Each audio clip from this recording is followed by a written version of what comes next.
Today's show brought to you by HP. This is very new for me, speaking in front of... There must be Amanda Gravel heckling like she promised. Don't be embarrassed, Joe. I'm very shy. I'm like a bit of a wallflower. I don't like speaking in front of people, so I'm going to do my best to get through this. Before I begin, I actually want to just say a couple of thanks. I want to thank Richard from the bottom of my heart, because even though Wiley almost pulled the contract from me with the third book because I was, for some reason, difficult to work with, you know, what has transpired has been a fantastic friendship, and you know, and I don't say this being in any way any more irreverent than I normally am, but I got a book deal when it really counted, when it really mattered, when it meant something. And I worked and I fought for it, and Richard was the guy who believed in me, and he's continued to believe in me. And I've always been a very loyal person in the sense which is, if you believe in me once, I'll be with you forever. And that's how I feel about Wiley, and that's how I feel about this relationship. So thank you to Wiley for everything that you've done for me. I really appreciate it. I also want to thank Aaron, and I want to thank Power, and I want to thank my new family, the folks over at Drill Team and Step Change, and of course, you know, my crayonistas that are all here in force to support me. I didn't really sell crayon at all. I bought into something bigger and something better and something special. And watch the space, because we're going to do some serious damage in the industry to kind of leave our mark, and I think serve an industry that is currently being underserved when it comes to social media. So those are my thank yous.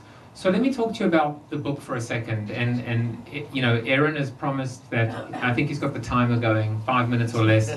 I know Lauren Feldman's over here, the 1938 media, the better half of JJTV. He typically does this when I'm kind of rambling, which I expect will happen in about 12 seconds. Let me talk to you about why I wrote the book. I wrote the book for two reasons. One is, I spoke about joining the conversation. And I kept on saying, you know, there are millions of conversations going on around us this very second, alive, flawed, human, influential, persuasive, emotional conversations.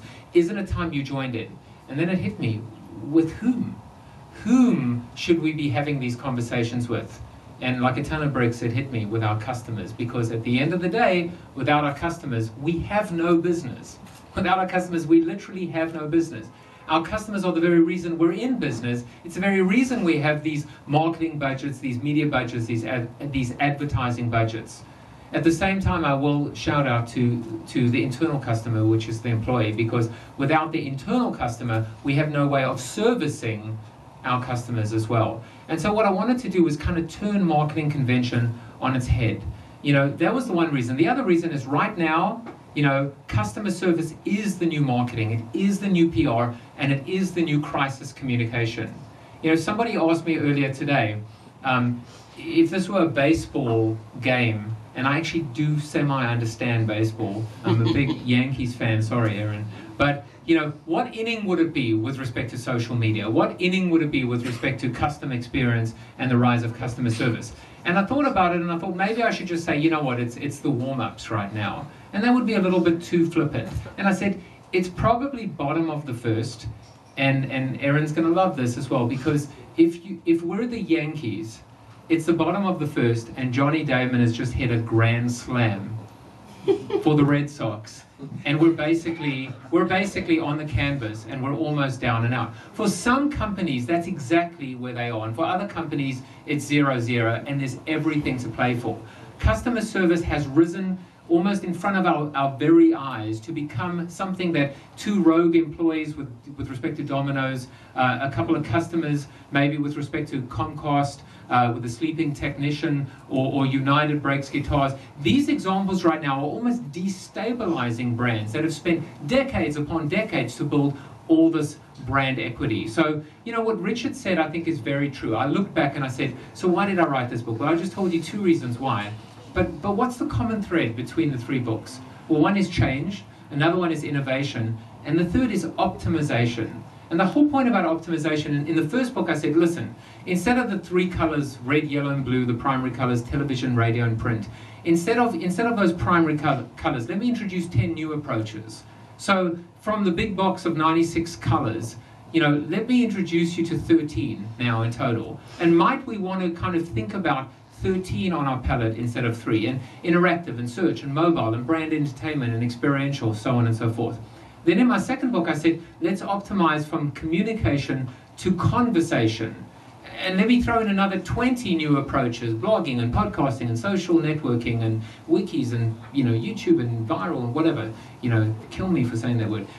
But all these new ideas. And instead of communication, let's think about conversation. Now in my third book, I'm talking about the ultimate and the consummate optimization from acquisition through retention.